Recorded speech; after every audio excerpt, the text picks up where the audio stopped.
कहानी का शीर्षक ज्ञान की सीमा। जब मैं 5 वर्ष का हुआ तो मेरे पढ़ने लिखने की चिंता होने लगी। उन दिनों ये प्रथा थी कि पहले लड़कों को पाधे के पास पढ़ने बैठा दिया जाता था। हमारे मोहल्ले के मेरी आयु के लड़के पाधे के पास पढ़ने के लिए बैठाए गए थे। जैसे परिवारों के पुरोहित होते हैं, वैसे ही पाधे होते थे।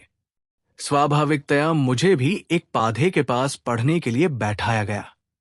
पाधे ने मेरी नई पाटी ली और उस पर केसर से गणेश का चिन्ह स्वास्तिक बनाकर उसका पूजन किया और फिर मुझे लिखना सिखाया। हमारा पारिवारिक पाधा हमारी गली के सामने की गली में रहता था, परंतु उसके पढ़ाने का स्थान कुछ अंतर पर था। उसका विख्यात नाम था मोती पाधा। वैसे उसके पिता अथवा बाबा का नाम मोती राम था और उनके नाम से ही वह भी मोती पाधा प्रसिद्ध था। वास्तव में उसका नाम था पंडित हुकुमचंद। मुझे प्रथम शिक्षा तथा दीक्षा देने के लिए पंडित जी को ₹1.25 तथा लड्डू दिए गए। इसके साथ ही सारे मोहल्ले में भी लड्डू बांटे गए। मैं भी बहुत प्रसन्न था, कारण ये कि मोहल्ले के अन्य लड़कों के साथ मैं भी पढ़ने वाला बन गया था। लगभग 6 मास तक मैं पंडित हुकुमचंद अर्थात मोती पाधे से पढ़ता रहा। इन 6 महीनों में अक्षरों का ज्ञान ही प्राप्त कर सका था। मुझे इससे संतुष्टि नहीं थी और मैं निराश हो गया था। मेरा एक मित्र था चुनीलाल। हमारे मकान के सामने के मकान में रहता था। वो मुझसे आयु में कुछ बड़ा था और एक अन्य पाधे से पढ़ा करता था। वो शिक्षा में पहाड़े गुणा करने के गुर सीख चुका था। एक दिन उसने मुझे कहा कि चलो हमारे पाधे के पास। तुम्हारे मोती पाधे को तो पढ़ाना ही नहीं आता। मैं भी पहले वहां पढ़ने बैठा था, परंतु जब उसने कुछ पढ़ाया नहीं तो मैं उसे छोड़ टकसाल वाले पाधे से पढ़ने जाने लगा हूं। मुझे उसकी बात पसंद आई और मैं बिना पिताजी तथा मां को बताए उसके साथ उसके पाधे के पास जा पहुंचा। पाधे के सम्मुख मुझे प्रस्तुत किया गया तो पाधे ने कह दिया, ₹1.25 लाओ। मैंने पाधे को बता दिया कि मैं पिताजी को बताए बिना ही आया हूं और मेरे पास रुपए नहीं है। उसने कहा, अच्छा, कुछ दिन आओ और फिर घर से मांग लाना। मैं उस पाधे के पास जाने लगा। मुझे जमा बाकी तथा पहाड़े सिखाए जाने लगे। अभी मुझे वहां जाते कुछ ही दिन हुए थे कि पाधा हुकुमचंद पिताजी के पास शिकायत लेकर आप पहुंचा कि मैं उसके पास पढ़ने नहीं आता। ये बात उसने मेरे पीछे कही थी। उस समय मैं टकसाल वाले पाधे के पास पढ़ने गया हुआ था। इस कारण मेरी खोज होने लगी। सायंकाल मैं अपनी पाटी और कलम दवात लिए आया तो पिताजी ने बुला लिया। मैं उनके सामने दुकान पर जा खड़ा हुआ। पिताजी ने पूछा, कहां से आ रहे हो? पाधे से पढ़कर। तुम वहां नहीं थे? मैं टकसाल वाले पाधे से पढ़ने जाता हूं। पर वो तो मुसलमान है। वो मोती पाधे से अच्छा पढ़ाता है और मैं जमा बाकी तथा पहाड़े सीख रहा हूं। कब से जा रहे हो वहां? 2 महीने से। और उसने नजर दक्षिणा नहीं मांगी? मांगी थी। तो कहां से दी थी? मैंने कहा था कि मैं आपसे पूछे बिना पढ़ने आया हूं। उसने कह दिया कि कुछ दिन आओ, फिर घर से मांग लाना। इस घटना ने मेरी शिक्षा की चर्चा आरंभ कर दी। दुकान पर फोरमैन क्रिश्चियन स्कूल के मास्टर लाला बूटाराम आया करते थे। वो हमारे मोहल्ले में ही रहते थे और मास्टर जी करके पुकारे जाते थे। वो कई बार पिताजी को कह चुके थे कि मुझे स्कूल में प्रवेश दिलाना चाहिए। पाधे की प्रथा अब नहीं रहेगी। पिताजी का विचार कुछ भिन्न था। हमारी दुकान के सामने के मकान में एक पंडित धर्मचंद रहते थे। वो नित्य दुकान पर एक आध लवंग लेने आया करते थे। पंडित धर्मचंद रहने वाले अमृतसर के थे और उन दिनों लाहौर आकर रहने लगे थे। किसी समय वो स्वामी दयानंद जी के साथ लेखक के रूप में रह चुके थे। इस कारण पिताजी के मन में उनके प्रति भारी श्रद्धा थी। वो पिताजी को कहा करते थे कि गुरुदास को जरा बड़ा होने दे, फिर इसे संस्कृत पढ़ाकर वैद्यक सिखा दे। तब ये वैद्य बन जाएगा। पिताजी की दुकान अत्तारी की थी और उन दिनों वह हिकमत चिकित्सा कार्य भी करते थे। पंडित धर्मचंद की योजना पिताजी को पसंद थी और वो उचित समय की प्रतीक्षा कर रहे थे, परंतु अपने आप पाधा बदलने की घटना से अविलंब कुछ करना आवश्यक हो गया। हमारी दुकान पर मोहल्ले के युवक, जो मेरे बड़े भाई साहब के मित्र थे, एकत्र हुआ करते थे। यहां एक प्रकार की गोष्ठी हुआ करती थी। एक व्यक्ति समाचार पत्र पढ़ा करता था और सब सुना करते थे और फिर चर्चा आरंभ हो जाती थी। उस दिन पिताजी ने मेरी बात सबको बता दी कि मैंने अपना पाधा स्वयं ही बदल लिया है।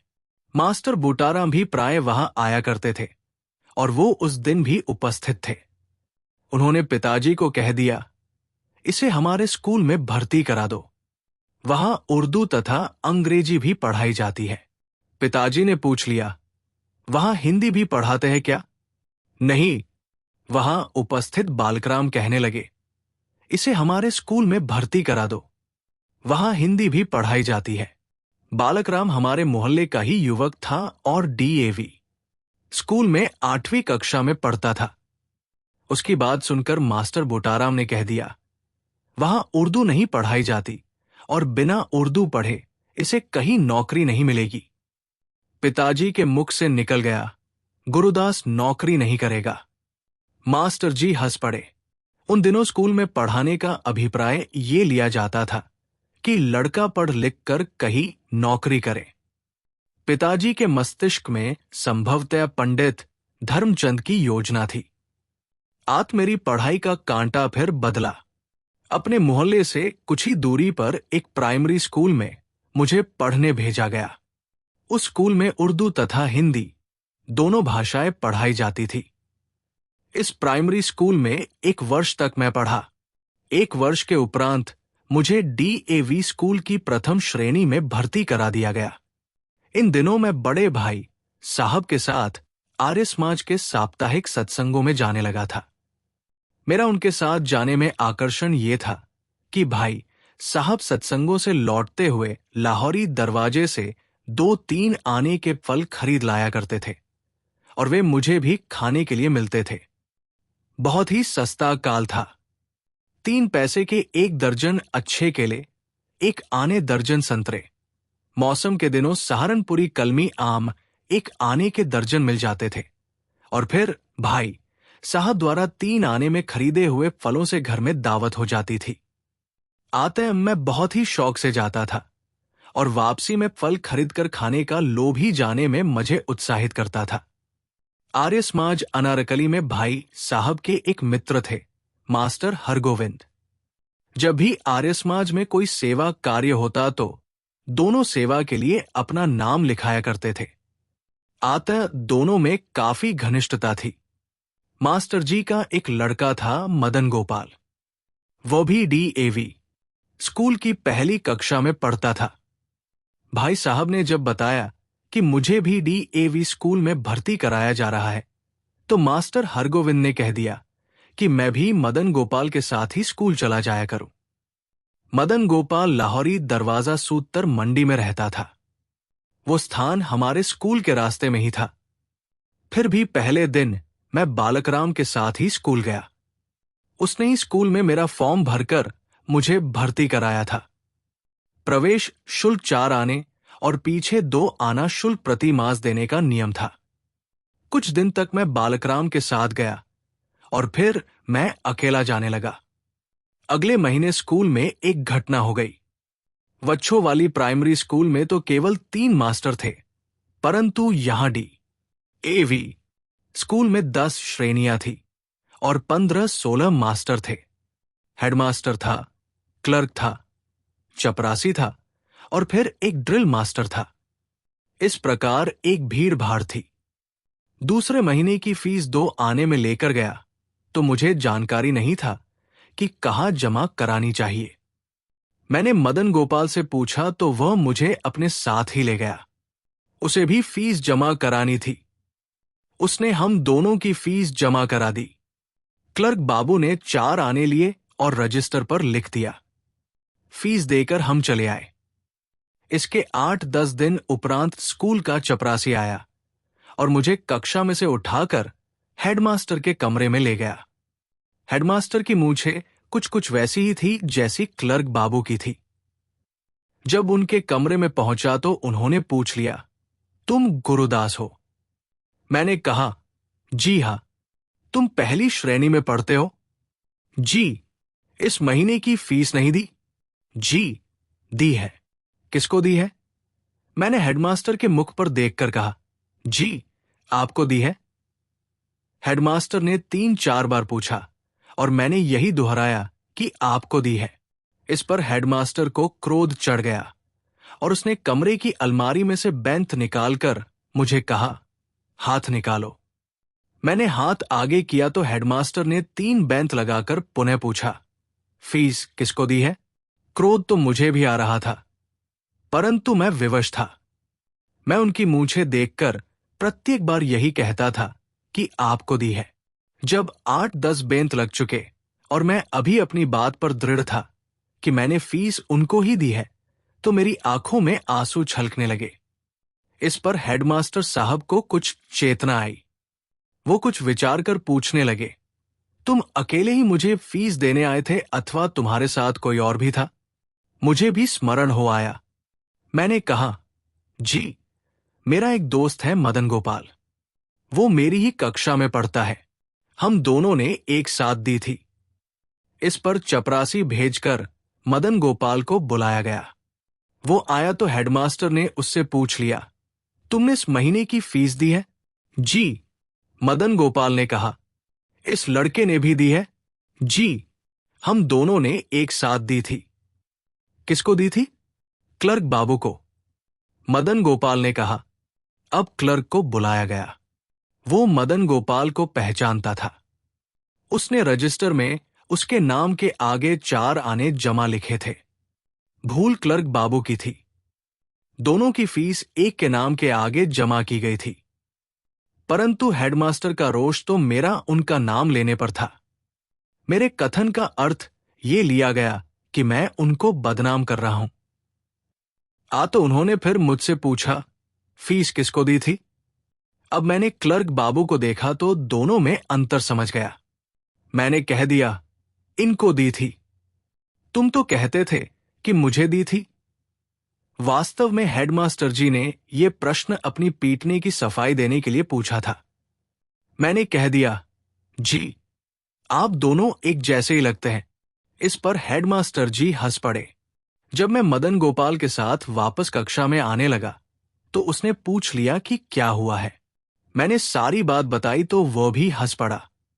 उस दिन मैंने अपनी पुस्तकें उठाई और स्कूल समाप्त होने से पहले ही घर लौट गया। इसका भी एक परिणाम हुआ।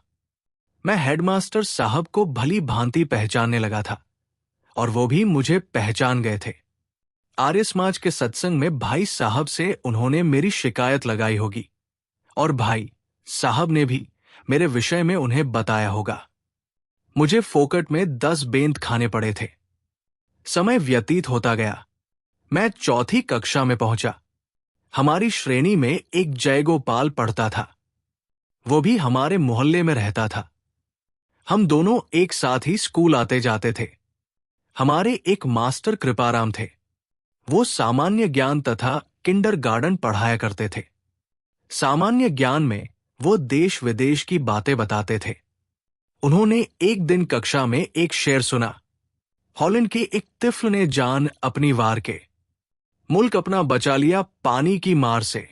इस शेर से संबंधित एक कहानी भी उन्होंने सुनाई थी। परंतु जो बात मैं यहां बताना चाहता हूं वो है उनका शिक्षा देने का ढंग। एक दिन मास्टर जी ने 2 रंग के कागज लिए। उनको काटकर उन्होंने एक का ताना बनाया और दूसरे का बाना बनाया। फिर उसमें फूल बनाने का ढंग बताया। ये सब बताकर उन्होंने सब लड़कों को अपने अपने घर से ये बनाकर लाने के लिए कह दिया। हम दोनों घर पहुंचे। मैंने अपने पिताजी से 2 पैसे लिए और रंगदार 2 रोगनी कागज खरीद लाया। जयगोपाल के पास पैसे नहीं थे। इस कारण मैंने दोनों कागज आधे आधे उसको दे दिए। हम दोनों मास्टर जी के बताए अनुसार चटाई बनाने लगे। जयगोपाल ने तुरंत बना ली, परंतु मैं कई बार यत्न करके भी नहीं बना सका। 3-4 बार असफल यत्न करने के बाद मैंने जयगोपाल को कहा कि मुझे भी बना दे। उसने इनकार कर दिया। उसका कहना था कि अपना काम स्वयं करना चाहिए। मैं फिर बनाने लगा, परंतु जब कई बार यत्न करने पर भी नहीं बना सका तो झुंझलाकर मैंने अपने कागज के टुकड़े टुकड़े कर दिए। इस पर जयगोपाल मुझे चिढ़ाते हुए कहने लगा, ये देखो मेरी कितनी सुंदर बनी है। मुझे क्रोध आ रहा था। मैंने उसकी चटाई छीनकर उसके भी टुकड़े टुकड़े कर दिए। मैं जयगोपाल के घर गया हुआ था। जयगोपाल ने कागज के टुकड़े अपने स्कूल की पुस्तकों के थैले में रख लिए और मुझे कहने लगा, कल स्कूल चलो, मास्टर जी से दंड दिलवाऊंगा। मैं झुंझलाया बैठा था। उसकी बात सुनकर मुझे क्रोध चढ़ आया। मैंने कहा, मैं तुम्हें यही दंड देता हूं। इतना कह मैं उससे लड़ने लगा। हम दोनों में हाथापाई होने लगी। कुश्ती हो गई। वो मुझसे दुर्बल था। जब मैंने उसे नीचे पटका और मुक्कों से उसकी मरम्मत करने लगा तो उसने शोर मचाकर अपनी मां को बुला लिया। उसकी मां ने आकर हम दोनों को छुड़ाया। इसके बाद मैं अपने घर को लौट गया। अगले दिन हम दोनों स्कूल साथ साथ नहीं गए। मास्टर कृपाराम के घंटे में उसने मास्टर जी से मेरी शिकायत कर दी और फटे कागज के टुकड़े निकालकर दिखा दिए। मास्टर जी ने मुझसे पूछा तो मैंने सत्य सत्य बात बता दी। इस पर मास्टर जी ने पूछा, तुमने अपनी चटाई तो फाड़ी, परंतु जयगोपाल की क्यों फाड़ दी? वो मेरी थी। कागज के दाम मैंने दिए थे, परंतु कागज तुम्हारा होने से चटाई तुम्हारी कैसे हो गई? तो किसकी थी? तुम्हारे पास पैसे कहां से आए थे? मैंने पिताजी से लिए थे। पैसे पिताजी के थे तो कागज भी पिताजी का हुआ। तुमने इसे फाड़ने से पहले पिताजी से पूछा था। मैं इस न्याय का अर्थ समझ ही रहा था कि मास्टर जी ने मुझे दंड सुना दिया। उन्होंने कहा, बेंच पर खड़े हो जाओ। मैं बेंच पर खड़ा हो गया। मास्टर कृपाराम की घंटी में मैं बेंच पर खड़ा रहा। इससे जयगोपाल प्रसन्न हो गया और हम पुनः मित्र हो गए। इस घटना को लिखने का अभिप्राय यह बताना है कि मैं हाथ का काम करने में भद्दा था, परंतु मुझमें एक विशेष बात थी। मैं बात करते हुए युक्ति प्रतियुक्ति करता था, परंतु युक्ति का आधार तो ज्ञान होता है। यही कारण था कि मैं मास्टर जी की बात का उत्तर नहीं दे सका था, और उन दिनों मेरे ज्ञान की यही सीमा थी।